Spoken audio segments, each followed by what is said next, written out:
Cinema அப்படின்னு எடுத்துக்கிட்டா Rajini sir, Kamal sir, Vijay sir, Ajith sir, இதுல எது ரொம்ப மோசமான காலகட்டம் நீங்க நினைக்கிறீங்க? ஒரு ஆர்ட் ஃபிலிம்ல இருக்கிற எல்லா கேரக்டரிஸ்டிக்ஸையும் எடுத்து ஒரு கமர்ஷியல் படத்துல, அதுவும் வந்து ஒரு லார்ஜர் தன் லைஃப் கமர்ஷியல் படத்துல போட்டா எப்படி இருக்கும் அப்படின்ற மாதிரியான ஒரு ஃபார்மட் ஒரு படம் தமிழ்நாட்டுல கிடையவே கிடையாது. பயந்து பயத்துல இருக்கும். இப்போ இருக்கிறவங்கலாம் பாகுபலி மாதிரி ஒரு படத்தை கொடுக்கணும், இது மாதிரி ஒரு படத்தை கொடுக்கணும், அவன் இப்படி ஆயிட்டானே உட்கார வச்சு நம்மள இப்படி தாண்டா பண்ணணும்னு காமிச்சு கொடுத்த மாதிரி ஆயிப்போச்சு. உண்மைதான். அந்த பயத்துல சூப்பர் ஸ்டார் ரஜினிகாந்த் அவர்களும், ஒரு சிரஞ்சீவி அவர்களும், ஒரு அமிதாப் பச்சன் அவர்களும் அந்த நம்ம எதிர்பார்க்காத ஒரு ஹீரோ பண்றது அதெல்லாம் வந்து அடுத்த லெவலுக்கு எடுத்துட்டு போயிட்டாங்க. ஸோ இதுவே கிட்டத்தட்ட ஒரு 50-60 வருஷம் வந்துருச்சு. இந்த 60 வருஷம் ஃபார்மேட் தான் சார் அடுத்த வந்து ஜென்ரேஷன் எடுத்துக்கிட்டாங்க. அதுதான் உண்மை. அங்கதான் நம்ம தோத்துட்டோம். நம்ம எல்லாருமே ஹீரோ வர்ஷிப்புக்கு போயிட்டோன்றதுனால ஹீரோ ஜேன்னு கொண்டு போகணுன்றதுக்காண்டி கதையை ஃபுல்லாக விட்டுட்டு உட்காந்துருக்கோம். சத்யன் ராமசாமி ஒரு விமர்சகராக பேசுகிற மாதிரி தான் தோணுது. ஏன்னா இப்போ ஹீரோவை கொண்டாடி கொண்டு இருக்கக்கூடிய ஒரு சர்க்கிள் இருந்து இப்போ அது அப்படியே டோட்டலாக சேஞ்ச் ஆன மாதிரி இல்லை. எங்கள் நாங்கள் சார் எங்கள் காலகட்டம்னா என்னோடது சொல்ல சூப்பர் ஸ்டார் ரஜினிகாந்தோடைய காலகட்டம் முடிஞ்சிருச்சு. ஃபேன்ஸ் மட்டுமே வச்சு ஓடுற காலகட்டம் முடிஞ்சு போச்சு. இப்போவும் ஃபேன்ஸுக்காக ஓடக்கூடிய படங்களை தான் ரீரிலீஸ் பண்ணுறாங்க. பில்லா மாதிரியோ, மங்காத்தா மாதிரியோ, கில்லி மாதிரியோ இப்போவும் பார்க்குறாங்க. ஃபேன்ஸ் ரசிகர்கள் பார்க்குறாங்க அப்படின்னா அது நல்ல ஒரு அவங்க மட்டுமே சார். இப்போ ஒரு கண்டாரா மாதிரி ஒரு படம் கேட்குறோம். கண்டாரா வந்து பார்த்தீங்கன்னா ஆர்ட் அண்ட் கமர்ஷியல் மிக்ஸ் அப்படின்ற ஒரு படம், அந்த ஒரு ஜெனரல் தமிழ்நாட்டில் வந்ததே இல்லை சார். சினிமாக்காரங்க மைண்ட் செட்டும் சரி, நடிகர்கள் மைண்ட் செட்டும் சரி, அப்படியே பார்த்தீங்க அப்படின்னா அந்த ஓல்டு அந்த ஃபார்மெட் அவங்க பார்த்த அந்த ஃபார்மெட் புதுசாக அவங்க படிக்கலை, புதுசாக அவங்க எதையுமே எக்ஸ்ப்ளோர் பண்ணல. யாருமேன்றீங்களா? யாருமே சார் தமிழ் சினிமாவில். இவங்களுக்கு ஏன் கூட்டம் போக மாட்டேங்குதுன்னா இங்கே உள்ள ஆடியன்ஸ் எல்லாத்துக்கும் இந்த ஹீரோ வர்ஷிப் மைண்ட் செட் தான் இருக்குன்றதுனால இங்கே வந்து கூட்டமாக போகிறதுக்கான என்ன நமக்கு இல்லை. ஸோ அது இப்போ தான் சார் நம்ம ஸ்டடி பண்ணுறோம். நம்ம வந்து இஷ்யூ பேஸில் நம்ம நிறைய பேசுவாங்க, எல்லாருமே பேசுவாங்க. What is the solution? இது சொல்யூஷன் என்னன்னா ஹீரோஸ் வந்து முதல்ல இறங்கி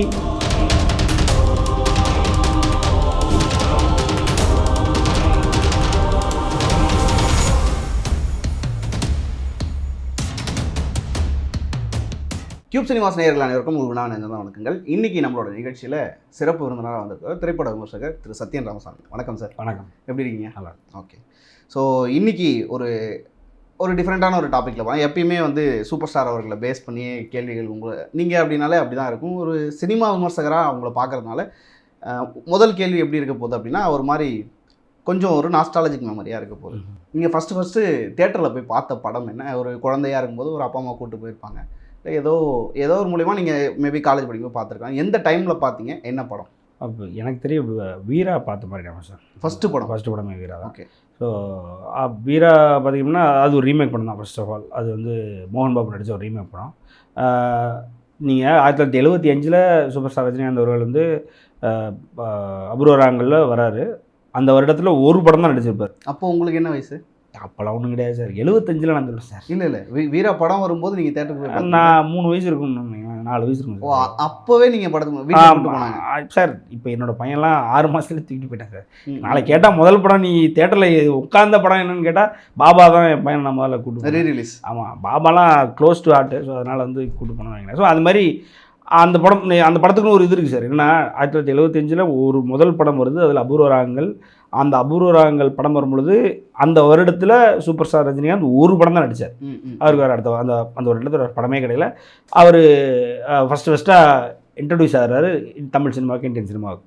அதுக்கப்புறம் 1994 கிட்டத்தட்ட அதுக்கு நடுவில் 3 படம், 4 படம், 5 படம், 20 படம் வரைக்கும் போயிட்டு அதுக்கப்புறம் ஒரு வருடத்தில் 1994 மட்டும்தான் ஒரு படம் மறுபடியும் நடித்தார். அது வரைக்கும் அட்லீஸ்ட் வந்து 2 படம் 3 படமாவது போயிட்டு இருந்தது.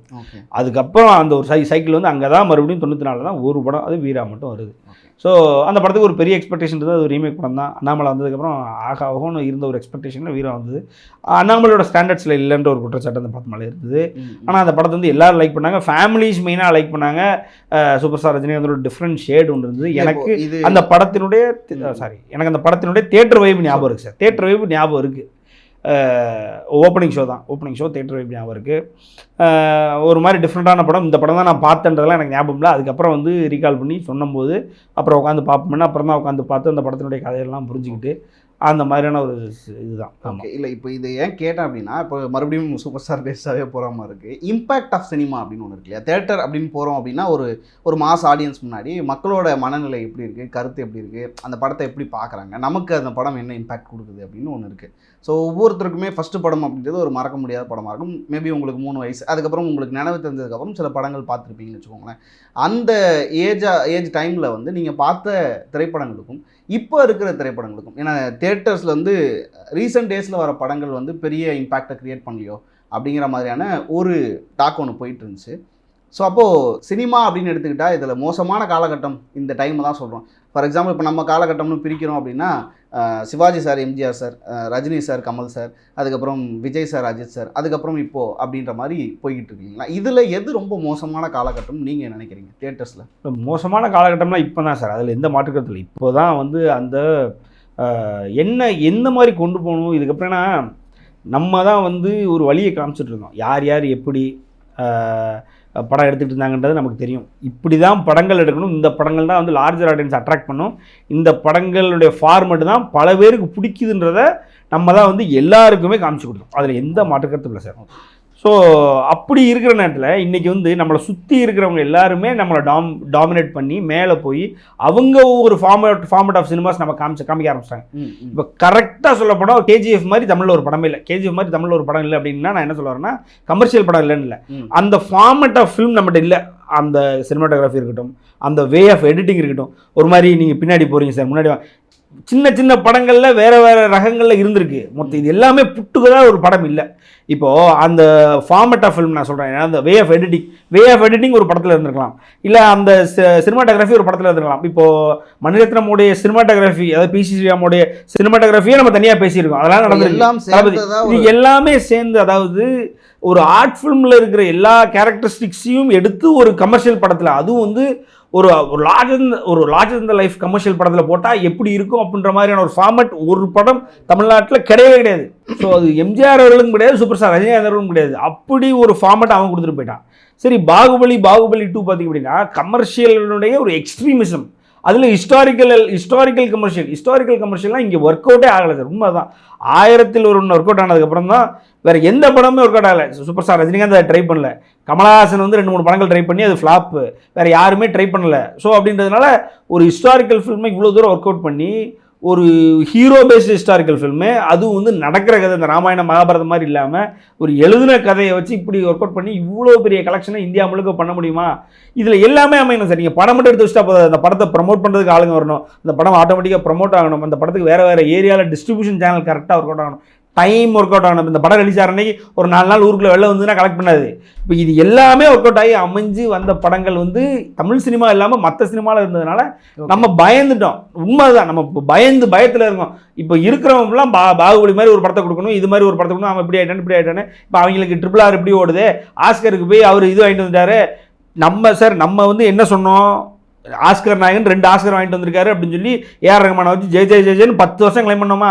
இவங்க என்ன பண்ணிட்டாங்க, தெலுங்கு படத்தை எடுத்துகிட்டு போய் தெலுங்கு படத்துக்கு தெலுங்கு பாட்டுக்கு வாங்கிட்டு வந்துட்டாங்களே. நம்ம அப்படி இல்லை, நம்ம ஹாலிவுட் படத்துக்கு தானே வாங்கிட்டு வந்தோம். அப்படி ஒரு என்ன சொல்கிறது, உட்கார வச்சு நம்மளை இப்படி தாண்டா பண்ணணும்னு காமிச்சு கொடுத்த மாதிரி ஆகிப்போச்சு. ஏதோ உட்காரு, நான் சொல்கிறது செய்ய அப்படின்ற மாதிரி அவங்க நம்ம காமிச்சு கொடுத்த மாதிரி ஆகிப்போச்சு. உண்மைதான். அந்த பயத்தில் நம்ம இல்லை, அதாவது சினிமா ஃபேன்ஸ் ஆகி நம்ம சினிமா இவ்வளோ வருஷமாக ஒத்து பார்த்துட்டு நம்ம இல்லாமல் டைரக்டர்ஸே உண்மையில வந்து என்ன பண்ணணும் தெரியாமல் கையை பசிட்டு தான் இருக்கிறாங்க. இப்போ இந்த பேட்டர்ன் வந்து உருவானதுக்கான காரணம் வந்து ரசிகர்கள் நினைக்கிறீங்களா, இல்லை இயக்குனர்களோ? டெக்னீஷியன்ஸ் தான் சார். இது ஒர்க் அவுட் ஆகும் அப்படின்னு அதான் சார் நான் சொல்கிறேன். இப்போ என்னென்னா, நீங்கள் கேட்டிங்க இல்லையா, கஷ்டமான காலகட்டத்தில் இருக்கோமா அப்படின்னா அதில் வந்து நம்ம ஒரு விஷயத்தை பார்க்கணும் சார். ஏன்னா எம்ஜிஆர் அவர்கள் வராரு, அவர் நடிக்கிறார். அவர் வந்து நடிக்கும் பொழுது அவர் வந்து ஒரு ஹீரோயிசம் பேஸ்டு ஒரு ஃபார்மேட்டை எடுத்துக்கிறாரு. ஒரு ஹீரோ, ஒரு நல்ல மனிதன், அவன் வந்து குடிக்க மாட்டான், வைக்க மாட்டான், அவன் வந்து என்ன பண்ணுறான், நல்ல கருத்துக்களை சொல்கிறான், எதிரிகளை வந்து தோக்கடிக்கிறான். அப்போ ஒரு கமர்ஷியல் ஃபார்மேட்டுன்னு உருவாகுது. அதுக்கு முன்னாடி பாகவதர் காலகட்டத்தில் அவர் நாடகங்கள் போட்டிருப்பாங்க. தியேட்டரில் திரையில் ஒரு நல்ல நடிகை, ஒரு நல்லவன், அவன் ஹீரோ, அவனால் யார் வேணாலும் அடிக்க முடியும், வைக்க முடியும், அவன் வந்து எதிரிகளை தப்பு பண்றவங்களை எதிர்த்து வந்து இது பண்றான் அப்படின்றது ஒரு ஃபார்மேட்டா கொண்டு வராங்க. அது வந்து பாதி இங்கிலீஷ் படங்களோட காப்பி தான், பாதி அதை நம்ம இங்க வந்து ஒர்க் அவுட் பண்ணும்போது இது இங்க செட் ஆகுதுன்னு தெரிஞ்சு போகுது. அதோட கொஞ்சம் அட்வான்ஸ்டு வெர்ஷனா எடுத்துட்டு போறாரு சூப்பர் ஸ்டார் ரஜினிகாந்த் அவர்கள். அவங்க டியர்ல உள்ள ஒரு சிரஞ்சீவர்கள், கமர்ஷியல் ஆக்டர்ஸ் சொல்ற சிரஞ்சீவர்களா இருக்கட்டும், ஒரு யாரா இருக்கட்டும், அவங்க அந்த மாதிரி எடுத்துட்டு போறாங்க. அவங்க எடுத்துட்டு போகும்போது கூட கமல் சார் சொல்ல மாட்டீங்க இல்ல, அவர் கமர்ஷியலா வரல சார். கமல் சார் வந்து ஆர்ட்ல நிறைய பண்ணிருக்காரு. அவர் கமர்ஷியலா அப்பப்போ ஒரு படம் 2 படம் ட்ரை பண்ணிட்டு போறாரு. நீங்க நம்ம லார்ஜர் ஆடியன்ஸ் பாத்தீங்கன்னா இன்னும் கமர்ஷியல் தான் இருக்கிறாங்க, நீங்க என்ன சொன்னாலும் சரி. ஸோ அப்போ அப்படிங்கும் பொழுது ஆட்டோமேட்டிக்காக சூப்பர் ஸ்டார் ரஜினிகாந்த் அவர்களும் ஒரு சிரஞ்சீவி அவர்களும் ஒரு அமிதாப் பச்சன் அவர்களும் அந்த அந்த அந்த ஆங்கிரி யங்மன் அந்த கான்செப்ட்ஸு, அப்புறம் பார்த்தீங்க அப்படின்னா அந்த நம்ம எதிர்பார்க்காத ஒரு ஹீரோ பண்ணுறது, அதெல்லாம் வந்து அடுத்த லெவலுக்கு எடுத்துகிட்டு போயிட்டாங்க. ஸோ இதுவே கிட்டத்தட்ட ஒரு 50-60 வருஷம் வந்துருச்சு. இந்த 60 வருஷம் ஃபார்மேட் தான் சார் அடுத்த வந்து ஜென்ரேஷன் எடுத்துக்கிட்டாங்க. அதுதான் உண்மை. அங்கே தான் நம்ம தோத்துட்டோம். இவங்க என்ன நினச்சிட்டாங்க அப்படின்னா அந்த ஃபார்மேட் வந்து 60 வருஷமாக ஒர்க் அவுட் ஆயிருக்கு, அதுதான் ஹிட் ஃபார்மேட்னு இன்னைக்கும் அதை அப்ளை பண்ணிட்டு இருக்காங்க. அங்கே தான் நம்ம தோத்துட்டோம். ஏன்னா அந்த 60 வருஷம் நம்ம வந்து தியேட்டருக்கு போனால் மட்டும் தான் நமக்கு ஒரு இன்ஃபர்மேஷன் கிடைக்கும். ஒரு படத்தை தியேட்டரில் தான் பார்க்க முடியும். இன்னைக்கு நம்மளே ஒரு படம் உருவாக்கிட்டு இருக்கோம், ஒரு கேமரா வந்து நம்மளே ஒரு படம் உருவாக்கிட்டு இருக்கோம், அந்த காலகட்டத்தில் இருக்கோம். ரெண்டாவது பார்த்தீங்க அப்படின்னா ஒரு திரை சம்பந்தப்பட்ட ஒரு இன்ஃபர்மேஷன் வந்து ஒரு செகண்டில் நம்ம கையில் கிடச்சிது. ஸோ இப்போவும் பார்த்தீங்க அப்படின்னா அந்த பழைய ஃபார்மெட் தான் ஒர்க் அவுட் ஆகும் அப்படின்னு நம்புனது தான் அவங்களோட முதல் தப்பு. சரி, முதல் 10 வருஷம் அவங்களுக்கு ஒர்க் அவுட் ஆயிருக்கு. ஒரு கில்லி வரைக்கும், ஒரு சூர்யா அவர்களுக்கு, ஒரு அயன் வரைக்கும், மற்ற நடிகர்களுக்கு அவங்களுக்கு அந்தந்த ஒரு காலகட்டம் வரைக்கும் ஒர்க் அவுட் ஆயிருக்கு. அது வரைக்கும் சரி நம்ம ஏற்றுக்கிட்டோம். அதுக்கப்புறம் இன்னும் அதே தானே, இன்னும் அவங்க வருவாங்க, வந்தவொடனே ஒரு பாடல் ஆடுவாங்க, ஆடினதுக்கப்புறம் ஆட்டோமேட்டிக்காக ஒரு ஹீரோனுக்கு இன்ட்ரோ இருக்கும், ஒரு வில்லனுக்கு இன்ட்ரோ இருக்கும், அப்புறம் வில்லனை அடிக்க போகிற கிளைமேக்ஸில் வந்து மாசா பஞ்சு சொல்லி அதுக்கப்புறம் அப்படியே செகண்ட் ஹாஃப் போகும், கதையை ஒரு மாதிரி டவுன் பண்ணி அப்படியே ஒரு ஏற்றி ஒரு கிளைமேக்ஸை கொடுப்பாங்க. அப்படின்ற அந்த ஃபார்மெட் வந்து எது மோசமான காலகட்டம்னு நீங்கள் நினைக்கிறீங்க? அதுதான் இவங்க வந்து இவங்களுடைய நம்பிக்கை அந்த பழைய ஃபார்மெட் தான். இவங்க புதுசாக ஒரு ஃபார்மெட்டை கிரியேட் பண்ணாமல் எந்த ஒரு எக்ஸ்பெரிமெண்ட்டும் பண்ணாமல் இருந்து அதே மாதிரி நம்ம பண்ணிட்டு இருப்போம் அப்படின்னு நினைக்கும் பொழுது தான் பிரச்சனை உருவாயிடுச்சு. அந்த பிரச்சனையினுடைய வெளிப்பாடு தான் சார் இந்த காலகட்டம் மோசமாக இருந்துச்சு. இப்போ நான் என்ன கேட்குறேன் அப்படின்னா காலகட்டம் தான் மோசமான காலகட்டம். இப்போ அடுத்த ஒரு படம் வந்து ஒரு சூர்யாவோ ஒரு விஜயோ வேற யார் நீங்கள் எடுத்தீங்கனாலும் அவங்க பண்ணாங்கன்னா அந்த படம் எப்படி இருக்குன்றது நமக்கு தெரியும். நமக்கு வந்து தெரியும் ஆட்டோமேட்டிக்காக இன்ட்ரோ அது இதுன்னு நம்ம அந்த ஃபார்மேட்டு தான் வரும். ஒரு புதுசாக ஒரு ஃபார்மேட்டே வராது. அப்படிங்கும் பொழுது நம்ம அதில் என்ன பெருசாக சிலா வச்சு நம்ம எங்கே போய் பார்க்க முடியும்? அது இல்லாமல் அதுலேயே வந்து கொஞ்சம் மாடல்ஸை ஏற்படுத்தி கொஞ்சம் டிஃப்ரென்சஸை கொண்டு வந்து நம்மளை சுற்றி இருக்கிற இண்டஸ்ட்ரிலாம் நம்மளோட பெருசாகிட்டான். அப்படிங்கும்பொழுது நீ அட்லீஸ்ட் அதையாவது குடுறா, இதையாவது குடுறான்ற அந்த ஒரு எண்ணத்தில் போயிட்டோம். இப்போ நமக்கு ரெஃபரன்சஸ்க்கு ஃபில்ம் இருக்குது, இந்த படம் மாதிரி எனக்கு ஒரு படம் வேணும் அப்படின்னு ஒரு ஃபில்ம் இருக்குது. சரி, ஆர்ட் ஃபில்ம் எதாவது என்ன சொல்கிறது, கமர்ஷியல் ஃபில்ம் தான் அப்படின்னா ஆர்ட் ஃபிலிம்ஸுக்கு இப்போ நம்மகிட்ட ரெஃபரன்ஸ் இருக்குது, ரைட்டுங்களா? இப்போ ஒரு கண்டாரா மாதிரி ஒரு படம் கேட்குறோம். கண்டாரா வந்து பார்த்தீங்கன்னா ஆர்ட் அண்ட் கமர்ஷியல் மிக்ஸ் அப்படின்ற ஒரு படம், அந்த ஒரு ஜேர்னல் தமிழ்நாட்டில் வந்ததே இல்லை சார். உண்மை தான் சார், தமிழ்நாட்டில் வந்ததே இல்லை. அந்த ஜேர்னல் ஒர்க் அவுட் பண்ணுறதுக்கு ஆளுங்களே இல்லை. ரெண்டாவது இங்கே என்னென்னா ஒரு எம்ஜிஆர் அவர்களும் ஒரு சூப்பர் ஸ்டார் ரஜினிகாந்த் அவர்களும் பண்ணது அந்த ஹீரோ ஒர்க்ஷிப்ன்றது வந்து நம்ம ஃபுல்லாக அதிலே போயிட்டோம். ஒரு ஹீரோவை பேஸ் பண்ணி தான் படமே எடுக்கணும், கதையே எழுதணுன்ற அந்த மோடுக்கே ஃபுல்லாக போயிட்டோம். இன்றைக்கி இருக்கிற டெக்னீஷியன்ஸு டேரக்டர்ஸ் முதற்கொண்டு இப்படி கதை எழுதினா தான் ஒர்க் அவுட் ஆகும் அப்படின்ற மைண்ட் செட்டுக்கு அவங்களே உட்கார வச்சுட்டாங்க. அதே மாதிரி இந்த ஹீரோஸும் வந்து ஹீரோவை கெத்தாக எழுதுறதுக்கு இடையில பார்த்திங்க அப்படின்னா அறம் படத்தோட டேரக்டர் உட்காந்துருப்பார். ஒரு இன்டர்வியூவில் உட்காந்துருக்கும் போது சொல்லுவார், நான் அந்த அறமில் இந்த மாதிரி இந்த அறம் கதையெல்லாம் சொல்லிட்டு இருக்கேன். அறம் கதை சொல்லும்போது ஒரு ஹீரோட்ட சொல்லிட்டு இருக்கேன், ஹீரோ சார் இந்த இடத்துல ஒரு ஹீரோயின் வராங்க, அவங்க போலீஸ் ஆஃபீஸராங்க, அவங்களுக்கும் எனக்கும் வந்து லவ் உருவார் மாதிரி ஒரு ஆங்கிள் கொண்டு போங்க சார் அப்படின்னு சிரிக்கிறாங்க. கூட்டமே உட்காந்து சிரிக்கிறேன். அவங்களுக்கு தேவை அவங்க பார்த்த அந்த ஃபார்மெட்டில் அந்த ஹீரோயிசம் ஒர்க் அவுட் ஆகணும் அப்படின்றது மட்டும்தான் அவங்களோட எண்ணமாக இருக்குது. அப்படிங்கும்பொழுது நம்ம எல்லாருமே ஹீரோ ஒர்ஷிப்புக்கு போய்ட்டோன்றதுனால ஹீரோ ஜேன்னு கொண்டு பண்ணுறதுக்காண்டி கதையை ஃபுல்லாக விட்டுட்டு உட்காந்துருக்கோம். நீங்கள் கேஜிஎஃப்ல சரி ஹீரோ பெருசு கிடையாது. இல்லை, இப்போ இந்த பதில்கள்லாம் கேட்கும்போது எனக்கு சத்யன் ராமசாமி ஒரு விமர்சகராக பேசுகிற மாதிரி தான் தோணுது. ஏன்னா இப்போ ஹீரோவை கொண்டாடி கொண்டு இருக்கக்கூடிய ஒரு சர்க்கிளில் இருந்து தன்னை அந்த சர்க்கிளில் ஒரு ரெப்ரசன்டேட்டிவாக காமிச்சிக்கிறவர் தான் சத்யன். இப்போது அது அப்படியே டோட்டலாக சேஞ்ச் ஆன மாதிரி இல்லை. எங்கள் நாங்கள் சார் எங்கள் காலகட்டம்னா என்னோடது சொல்லலை, சூப்பர் ஸ்டார் ரஜினிகாந்தோடைய காலகட்டம் முடிஞ்சிருச்சு. அவர் பிளான் பண்ணது தோக்கலை.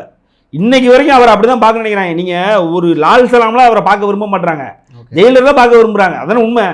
அப்போது நாங்கள் ஜெயிச்சிட்டோம், எங்களுக்கு முடிஞ்சிச்சு, உங்கள் கதையை பாருங்கன்றோம். நாங்கள் இப்போ நாங்கள் கொண்டாடினது, நாங்கள் பண்ணது, நாங்கள் உருவாக்கின செலிப்ரேஷன்ஸ் இன்னைக்கு வரைக்கும் நாங்கள் உருவாக்கி வச்சதில் தான் நீங்கள் பயணிச்சுட்டு இருக்கீங்க. ஆனால் இதை வச்சு எவ்வளோ நாள் நீங்கள் தண்ணி கொண்டு போவீங்க? அந்த இடத்துல இப்போ நீங்கள் இருக்கீங்க. இப்போ நீங்கள் முடியல. இல்லை, இப்போது சூப்பர் ஸ்டார் ரஜினிகாந்த் இருந்த வரைக்கும் சிரஞ்சீவி வந்து அவரை முந்தலை. மோகன்லால் மம்முட்டியும் அவர் முந்தலை இன்னைக்கு வரைக்கும் 70 வயசு 65 வயசு எல்லாம் நடிச்சுட்டு தான் இருக்காங்க. ஆனால் இவருடைய கலெக்ஷன்ஸ்க்கு வந்தாங்கன்னா பாதி கூட வரல தான் உண்மை. ஒரு ராஜ்குமார் வந்தாரா, ஒரு விஷ்ணுவர்தன் வந்தாரா, அப்படின்னா ஒரு அம்பரீஷ் வந்தாரா, இல்லை அவருடைய காலகட்டங்களில் ஏன் ஹிந்தி பாலிவுட் ஆக்டர்ஸ் எடுத்துக்கோங்க, 70s வந்தவங்க, இன்னும் அதுக்கு முன்னாடியே வந்தவங்க, இல்லை அதுக்கப்புறமும் 80s வந்தவங்க கூட சூப்பர் ஸ்டார் ரஜினிகாந்த் முந்தலை. ஸோ இப்போ அவர் எடுத்த பாதை எம்ஜிஆர்ட்டேருந்து நம்ம இந்தந்த ட்விஸ்டெல்லாம் பண்ணுவோம், இந்தந்த டிஃப்ரென்ஸை பண்ணுவோம், இதெல்லாம் பண்ணால் நல்லாயிருக்கும் அப்படின்றத தான் அவரும் ஸ்டடி பண்ணார். அதை பிடிச்ச மாதிரி கொடுத்தாரு. அவர் ஜெயிச்சு தப்பிச்சு போயிட்டார். இப்போ சிரஞ்சீவி இவங்களுமே தப்பிச்சு போயிட்டாங்க. அவங்க ஆளாளுக்கு வந்தாங்க, வந்து நூற்றுக்கணக்கான படங்கள் நடித்தாங்க, பெரிய கலெக்ஷன் பார்த்தாங்க, அதே நேரத்தில் நல்லா சம்பாதிச்சாங்க. ரெண்டாவது வெற்றிகள், அவங்களோட வெற்றி சதவீதம் ஜாஸ்தி. இங்கே உள்ள நடிகர்கள், இப்போ உள்ள நடிகர்கள் அதை ஃபுல்லாக அடாப்ட் பண்ணிட்டு உட்காந்துக்கிட்டு வெற்றி சதவீதம் ரொம்ப கம்மியாக இருக்குல்ல. அதெல்லாம் மோசமான காலகட்டம் எதனால அப்படின்னா இந்த ரீசன்னால தான், இந்த பர்டிகுலர் ரீசனால தான் மோசமான காலம். அப்படியே எங்களுடைய ஃபுட் ஸ்டெப்ஸை ஃபாலோ பண்றாங்க. அது இந்த காலத்தில் எடுபட மாட்டேங்குது. அதுதான் உண்மை. புதுமையை கொண்டு வரணும், புதுமையை புகுத்துறதுக்கு தைரியம் வரணும். இறங்கி சரி ஓடுது ஓடலை, நம்ம ஒரு டிஃப்ரெண்டான ஒரு படம் கொடுத்தோன்ற ஒரு படம் ட்ரையல் பண்ண மாட்டாங்க. ஒரு படம் சார், நான் என்ன சொல்கிறேன்னா, நீ வாழ்க்கை பூரா உட்காந்து படம் அதே மாதிரி படம் பண்ணு, ஆர்ட் ஃபில்மாக கொடு, இல்லை உட்காந்து அடி வாங்கு அப்படிலாம் நம்ம சொல்ல வரல. ஒரு படம் நான் ட்ரை பண்ணி பார்த்தேன், அந்த ட்ரை பண்ணுறது ஓடிச்சா அப்படின்னா, இன்னைக்குள்ள நடிகர்கள்லாம் வந்து விக்கு மாற்றவே ட்ரை பண்ணுறாங்க. யோசனையாக இருக்குது சார், விக்கு மாற்றி வேறு மாதிரி ட்ரை பண்ணுங்க அப்படின்னா பண்ண பண்ணுறாங்க. ஒரு பாடலுக்கு மாற்றினா மாற்ற மாட்டுறாங்க. ஏன்னா நம்ம ஃபேன்ஸுக்கு பிடிக்காது, நீங்கள் ஒர்க் அவுட் பண்ணுறீங்க ரைட்டு, ஃபேன்ஸ் மட்டுமே வச்சு படம் ஓடுற யாராக இருந்தாலும் சார், ஃபேன்ஸ் மட்டுமே வச்சு ஓடுற காலகட்டம் முடிஞ்சு போச்சு. அது முடிஞ்சு ரொம்ப நாள் ஆகுது. இன்னைக்கு ஒரு படம் பார்க்க இப்போவும் ஃபேன்ஸுக்காக ஓடக்கூடிய படங்களை தான் ரீரிலீஸ் பண்ணுறாங்க. பில்லா மாதிரியோ, மங்காத்தா மாதிரியோ, கில்லி மாதிரியோ இப்போவும் பார்க்குறாங்க, ஃபேன்ஸ் ரசிகர்கள் பார்க்குறாங்க. அப்படின்னா அது நல்ல ஒரு அவங்க மட்டுமே சார். ஒரு நான் சொல்கிறேன், இந்த வீர காலகட்டத்தில் ஒரு பாஷா படையப்பா 99 வச்சுக்கோங்களேன், 99 நல்லா தெரியுங்க. 99 முதல் 4 நாள் லேடிஸு தேட்டரில் பார்க்க முடியாது சார். நீங்கள் விரும்பலையோ அதெல்லாம் எனக்கு தெரியாது. அந்த ஃபேன்ஸோடைய ஃபேமிலி வேணால் பார்க்க முடியும், 4-5 இருக்கும். இன்றைக்கி ஃபஸ்ட்டு ஷோவுக்கு, அதாவது தனியாக லேடிஸுக்கு ஷோ போகிற அளவுக்கு வந்துருச்சு. ரெண்டாவது அப்பவும் வந்து அந்த காலகட்டத்தில் அந்த ஃபஸ்ட்டு ஷோக்கெலாம் கிடையாது. ரெண்டாவது இன்றைக்கி ஃபேமிலியாக ஃபஸ்ட்டு ஷோக்கே எக்ஸ்பெக்ட் பண்ணி வெயிட் பண்ணுறாங்க. 2000-3000 கொடுத்து பார்க்குறாங்க. ஸோ இன்றைக்கி ஃபார்மேட் ஆஃப் சினிமா வந்து அதே மாதிரி தான் இருக்குது. பட் ஆனால் ஆடியன்ஸு மனநிலை, ஆடியன்ஸுடைய எக்ஸ்பெக்டேஷன்ஸ்லாம் மாறிடுச்சு. இன்றைக்கி வந்து ஓப்பனிங், இன்றைக்கி இந்த படம் வருது, ரிலீஸ் வருது அப்படின்னா ஃபேமிலியோட வெயிட் பண்ணுறாங்க. அப்படி இருக்கும் பொழுது அப்போது அந்த மாதிரி நீங்கள் ஒரு வைப்பை நீங்கள் கொடுக்கணும். எப்படின்னா ஒரு ஃபேமிலி வந்து ஃபஸ்ட் டே பார்க்குறாங்க அப்படின்னா அந்த ஃபேமிலிக்கு பிடிச்ச மாதிரி இருக்கணும். முதல்ல அப்படிலாம் தேவையில்லை. ஹீரோடைய ஃபேன்ஸ் வந்து பார்ப்பான், படம் நல்லா இருக்குது நல்லா இல்லை அதெல்லாம் கண்டே பிடிக்க முடியாது. ஒரு வாரம் 15 நாள் கழித்து ஃபேமிலி போய் பார்த்து நல்லாவே இல்லைன்னு உள்ளே போய் சொல்லி அப்படி தான் வந்து இந்த 15-30 நாள் 35 நாள் ஒரு படம் ஓடிச்சு அப்படின்னா அது ஃப்ளாப் படம். 50 நாளை தாண்டிச்சு அப்படின்னா ஆவரேஜ் படம். 100 நாள் ஓடிச்சுன்னா ஹிட்டு, 150-175 தான் சூப்பர் ஹிட்டு, 200-250 தான் பிளாக் பஸ்டர். அப்போ அந்த ஃபார்மேட் மாறிடுச்சு. அப்படிங்கும் பொழுது ஃபேன்ஸ், இப்போ நான் இப்போ ஃபேன் தான், இப்போ ஒரு வாரம் 1 நாளே ஹிட்டு தான். இப்போலாம் 3 நாள் அதான் சார். 2வது நாள் ஜப்பானுக்குலாம் பார்த்திங்க அப்படின்னா, இந்த கில்லி ரீரிலீஸ் பண்ணார் இல்லையா, ஜப்பானுக்குலாம் பார்த்திங்க அப்படின்னா படம் ரிலீஸ் ஆகி அடுத்த நாளே போய் சக்ஸஸ் மீட்லாம் வச்சு கொண்டாடிட்டாங்க. ஜப்பான் படத்துக்கு ஹீரோவே ஜப்பான் நல்லா இல்லைன்னு போயிட்டாரு, இவங்க சக்ஸஸ் மீட் வச்சு கொண்டாடிட்டாங்க. அப்புறம் என்ன பண்ண முடியும்? நீங்கள் விஜய் சேவி தான் அந்த ட்ரெண்ட் ஆரம்பிச்சாரு நினைக்கிறேன். அவருடைய படத்துக்கு அடுத்த நாளே சக்ஸஸ் மீட் வச்சு கொண்டாடினாப்புல, கேக் வெட்டி அவரே. ஸோ சொல்கிறேன், அப்படி இன்றைக்கி மாடலே மாறிடுச்சுக்கும் பொழுது இவங்க மைண்ட் செட்டு, சினிமாக்காரங்க மைண்ட் செட்டும் சரி, நடிகர்கள் மைண்ட் செட்டும் சரி, அப்படியே பார்த்திங்க அப்படின்னா அந்த ஓல்டு அந்த ஃபார்மெட்டு அவங்க பார்த்த அந்த ஃபார்மெட் புதுசாக அவங்க படிக்கலை, புதுசாக அவங்க எதையுமே எக்ஸ்ப்ளோர் பண்ணல. யாருமே சார் தமிழ் சினிமாவில், குறைந்தபட்சம் தமிழ் சினிமாவில் நீங்கள் ரீசன்ட் டேஸில் கூட நல்ல படங்கள்லாம் நிறைய வந்திருக்கு. இல்லை சார், தமிழ் சினிமாவில் நீங்கள் மலையாளம் சினிமாவை கம்பேர் பண்ணும் பொழுது அதான் சார் சொல்கிறாங்க. மலையாளம் நேற்று ஒரு ப்ரொடியூசர் சொல்கிறாரு, எக்ஸிபிட்டர் சொல்கிறாரு, கடைசி வந்து 200 நாள் வந்து மலையாளம் சினிமா தான் தமிழ் தியேட்டர்களை ஹெல்ப் பண்ணியிருக்கு, தமிழ்நாடு தியேட்டர்களை ஹெல்ப் பண்ணியிருக்கு அப்படின்றார். ஆவேசம் வரிசையாக, மஞ்சுமல் வாய்ஸ் ஆவேசம் வரிசையாக சொல்கிறாங்க, பிரேமலு, இது எல்லாம் சேர்த்து புட்டுகதர் ஒரு 7 படம், அந்த 7 படம் தான் சர்வை பண்ண வச்சுருக்கு. அதுக்கப்புறம் எங்களுக்கு ஹெல்ப் பண்ணிட்டு இருக்குது ரீரிலீஸ் தான் அப்படின்றாங்க. அதுதான் உண்மை. ஏன்னா இங்கே எந்த நடிகனும் எந்த டைரக்டரும் புதுசாக எக்ஸ்ப்ளோர் பண்ண தயாராக இல்லை. அப்படியே புதுசாக எக்ஸ்ப்ளோர் பண்ணாலும் வந்து பெருசாக வந்து அது வந்து அவுட்புட் கொடுக்கல. இப்போ ஒரு தாடா எடுத்துக்கிட்டிங்க அப்படின்னா சரி, காலா மணிகண்டனாக இருக்கட்டும், அப்புறம் லவ் டுடே இவர் பிரதீபாக இருக்கட்டும், இவங்களாம் வந்து எக்ஸ்ப்ளோர் பண்ணாலுமே ஒரு ரொம்ப அதுக்கு வந்து பெரிய பொட்டன்ஷியல் இல்லாத அளவுக்கு ஒரு சின்ன லெவலில் நீங்கள் இந்த அவங்க எக்ஸ்ப்ளோர் பண்ணுற அந்த ஜேர்னலாம் எடுத்துட்டீங்கன்னா ஹிந்தியில் ஏற்கனவே 10 வருஷத்துக்கு முன்னாடி இதெல்லாம் எக்ஸ்ப்ளோர் பண்ணி முடிச்சிட்டாங்க. ஆல்மோஸ்ட் தெலுங்குலேயே வந்து 5-6 வருஷத்துக்கு முன்னாடி எக்ஸ்ப்ளோர் பண்ண ஆரம்பிச்சாங்க. அந்த லைட் ஹார்ட்டட் ஃபிலிம்ஸு, இந்த ஃபீல் குட் ரொமான்டிக் ஃபிலிம்ஸ் இதெல்லாம் வந்து ஆல்ரெடி எக்ஸ்ப்ளோர் பண்ணிட்டாங்க. அதை இவங்க லைட்டாக பண்ணிட்டு இருக்காங்க. அப்படி பண்ணாலுமே இவங்களுக்கு ஏன் கூட்டம் போக மாட்டேங்குதுன்னா இங்கே உள்ள ஆடியன்ஸ் எல்லாத்துக்குமே அந்த ஹீரோயிசம், அந்த ஹீரோ வர்ஷிப் மைண்ட் செட் தான் இருக்குன்றதுனால இங்கே வந்து கூட்டமாக போகிறதுக்கான எண்ணம் நமக்கு இல்லை. அந்த மேல் லீட்ஸ் பெருசாக இருந்தால் மட்டும்தான், அவங்க பெரிய பெரிய ஐடல்ஸ் இருக்காங்க அப்படின்னா மட்டும்தான் போகிறது தயாராக இருக்கிறாங்க. சின்ன படங்களை ஒரு கணிசமான ஆடியன்ஸ் தான் தமிழ்நாட்டிலேருந்து தூக்கி விடுறது தயாராக இருக்கிறாங்க. ஸோ அது இப்போ தான் சார் நம்ம ஸ்டடி பண்ணுறோம். நம்ம வந்து இஷ்யூ பேஸில் நம்ம நிறைய பேசுவாங்க, எல்லாருமே பேசுவாங்க. What is the solution? இப்போது இதில் சொல்யூஷன் என்னென்னா சார், என்னை கேட்டால் இது விதின்னு தான் நினைப்பேன் சார். நம்ம வந்து we were the torch bearers of South Indian cinema. At least என்னென்னா டெக்னிக்கலாகவும் இங்கே நமக்கு ஹெல்ப்ஃபுல்லாக இருந்தது என்னென்னா சென்னையில் தான் எல்லாமே இருந்தது. அப்போ நம்ம ஆளுங்க ஈஸியாக கற்றுக்கிட முடிஞ்சது, ஈஸியாக அக்சசபிளாக இருந்தது. ஸோ நம்ம வந்து கடை முன்னேறி வந்துட்டோம். ஒரு மலையாளம் சினிமா ஃபஸ்ட்டு பிரிஞ்சு போனாங்க நம்மகிட்டேருந்து. இல்லை இங்கேயே நம்ம ஏன் வச்சுக்கணும், நம்ம கொச்சின்லேயும் திருவனந்தபுரத்துலேயும் கொண்டு போய், திருவனந்தபுரம் இல்லை கொச்சினில் கொண்டு போய் எல்லாத்தையும் செட் பண்ணணும், பேஸ் ஃபுல்லாக அங்கே தான் செட் பண்ணாங்க. அவங்க தான் ஃபஸ்ட் நம்மகிட்டேருந்து பிரிஞ்சு போனாங்க. ரெண்டாவது பார்த்தீங்கன்னா ஆந்திரா சினிமா பிரிஞ்சு போச்சு, அதுக்கப்புறம் கன்னடா சினிமா பிரிஞ்சு போச்சு. இப்போது அவங்க நம்மகிட்டேருந்து போய் கரெக்டாக பார்த்திங்க அப்படின்னா ஒரு 40-50 வருஷம் கம்ப்ளீட்டாக ஆகுது சார். அவங்க நம்மகிட்டேருந்து நம்ம தொடர்பே இல்லாமல் துண்டிச்சு நானே எல்லாத்தையும் பார்த்துக்கிறேன். இப்போ கூட பிரசாத் லேபுக்கு தான் வந்துட்டு போகிறாங்க மேக்ஸிமம் விஷயங்களுக்கு. அப்படின்னாலுமே நம்ம ஃபுல்லாக நான் வந்து உங்கள்கிட்ட வெளியில் போயிட்டேன் அப்படின்னு 40. ஸோ அவங்க எல்லாத்தையும் கற்றுக்கிட்டாங்க, தொழில் தெரிஞ்சிச்சு சார் அவங்களுக்கு. உண்மை தான், நம்ம வந்து இவ்வளோ நாள் நம்ம கண்ட்ரோலில் வச்சுருந்தோன்ற வரைக்கும் நமக்கு எல்லாமே தெரிஞ்சுது. நம்ம பக்கத்தில் இருந்தாலும் எல்லாமே ஈஸியாக நம்மளால் பண்ண முடிஞ்சுது. ஒரு புதுசாக ஒன்று வந்து ஒரு டெக்னாலஜி வந்து இறங்குச்சுன்னா சென்னைக்கு தான் வந்து இறங்கும் அப்படின்ற மாதிரி எல்லாத்தையுமே ஈஸியாக கற்றுக்கிட்டோம். அவங்க இப்போ வெளியில் போயிட்டு தொழில் தெரிஞ்சிச்சு. இனிமேல் அவங்கள வந்து நம்ம கம்பீட் பண்ண இது நாள் வரைக்கும் நம்ம அவங்களுக்கு சொல்லி கொடுத்துருந்தோம். இப்போ கம்பீட் பண்ணுற இடத்துல இருக்கிறோம்.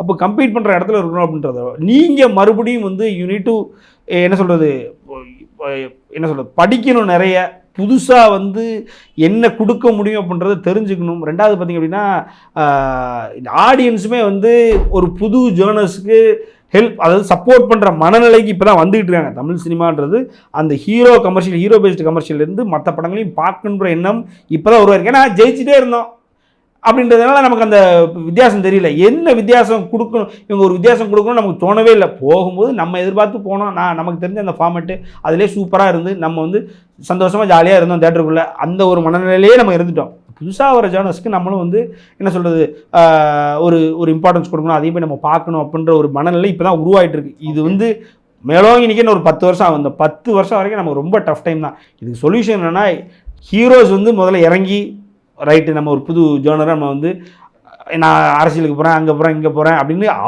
அவங்களுடைய செல்ஃபிஷாக அவங்க சென்ட்ரிக்காக பார்க்காம திரைப்படத்தை, அதாவது திரைத்துறையை அடுத்த லெவலில் கொண்டு போகணும் அப்படிங்கும் பொழுது அதுக்கு நம்ம என்ன பண்ணணுன்றதை இன் டர்ம்ஸ் ஆஃப் டெக்னிக்கலி யோசிக்கணும். அதை அவங்க ஃபஸ்ட்டு பண்ணணும். ரெண்டாவது ஆடியன்ஸும் அதுக்கேற்ற மாதிரி மெச்சூர்டாக மாறணும்.